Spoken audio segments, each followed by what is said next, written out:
Did you give him assurances that that money was not their money? On the advice of counsel, I respectfully decline to answer based on my constitutional right.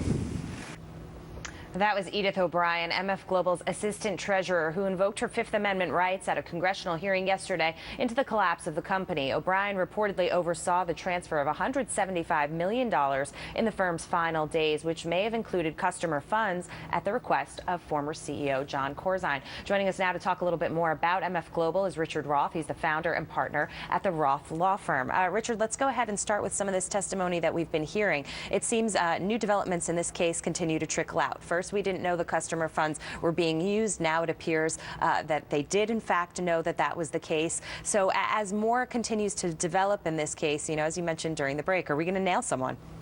Yeah, I don't know. That's the big question. Are we going to nail someone? We are learning a lot. Originally, we didn't know customer funds, as you said, was being involved. Then we also didn't know, no one knew what was going on. And what we're learning from the congressional hearing is essentially either people are taking the fifth, as Edith O'Brien was, or other people are saying they didn't know. But the bottom line is that there are people that did know things. For example, Edith O'Brien, by taking the fifth, had to have known things. Therefore, she's probably trying to get a deal going with the Department of Justice, that is getting immunity, transactional immunity, at which time, if she gets it, she'll be able to speak.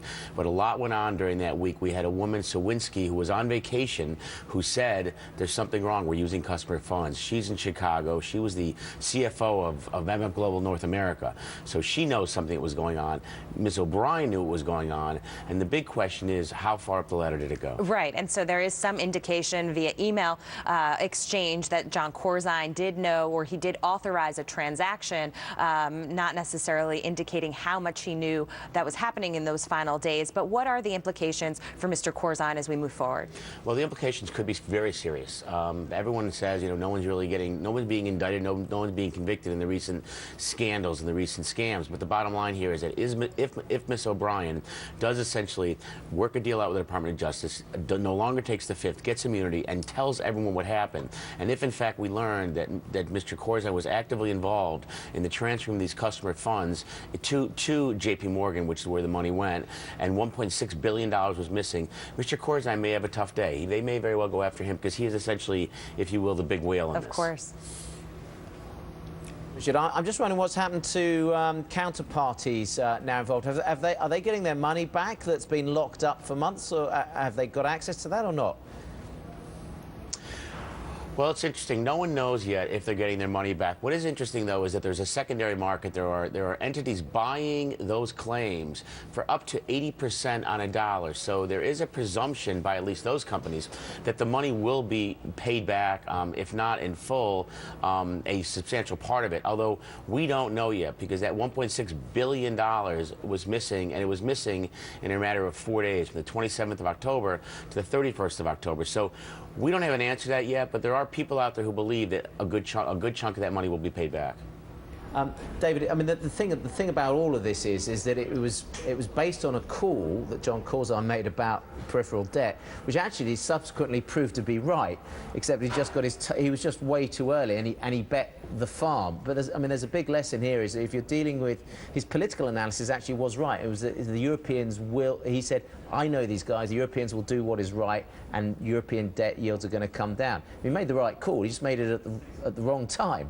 Yeah, the major problem is that you've got somebody in the CEO position who's a former trader, and he's treating the company capital as if it's a trade book, and he's running a P&L. And this is dangerous, to say the least, when you look at other organizations that have done the same thing. Proprietary trading has become a major profit center for most of your banks, and the argument, I think, holds, and this will be a case that is a test case to say, should banks have prop trading desks as a part of their core functions, or should those be split off? Yeah. Fair point. Yeah, and that's a really good point. I'm going to pick up on what David said and pose it to you, Richard, and say, the bigger issue here, of course, is regulation when we're looking at some of these problems within the financial community. What does MF Global tell us really about the broader issues here, and how can we work to resolve some of them through regulatory means? I think that's what Congress is trying to figure out, and I don't know if they ever will. This has been a recurring theme.